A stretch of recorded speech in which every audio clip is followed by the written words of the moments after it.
welcome to the Mediabox. Sunna Ævarsdóttir here to talk about your report on human rights, democracy and the rule of law in the age of AI. Tell us what you're concerned about.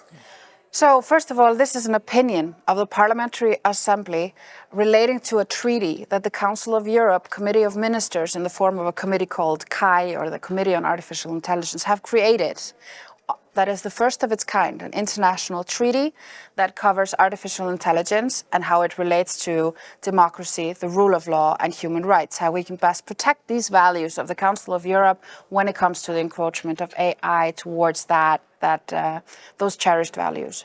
So the opinion of the Assembly is something that I have compiled after having been an observer to the negotiation talks between the Council of Europe member states, but also observer states and other states that were interested in facilitating and helping negotiate this treaty to make it an internationally binding legal instrument of this nature. So this is why we call it a framework convention, because it sets a frame of regulation around how we best protect these values when it comes to artificial intelligence. But it does have to be, let's say, quite flexible because of the multiple legal orders that we plan to hopefully have joined the treaty. So we have member states, hopefully such as the United States and Japan and others, that have different legal systems from our own. So the treaty is marked by that somewhat. So although I welcome very much the introduction of this treaty and I celebrate it as the first international legally binding instrument of its kind, we do have some significant amendments that we propose to do to the treaty so that it better represents and reflects the values of the Council of Europe.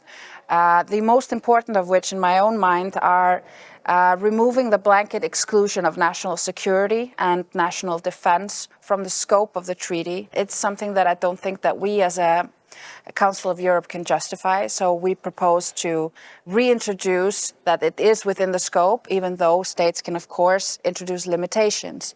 Now, a second very important aspect is the protection of the environment. I felt that it didn't get enough attention in the treaty. It's only mentioned very briefly, and it deserves a dedicated paragraph. So we are also suggesting to introduce that along with some other important changes that we think that the Committee of Ministers should look into before opening the treaty up for signatures. Sunna Ævarsdóttir, thank you. Thanks.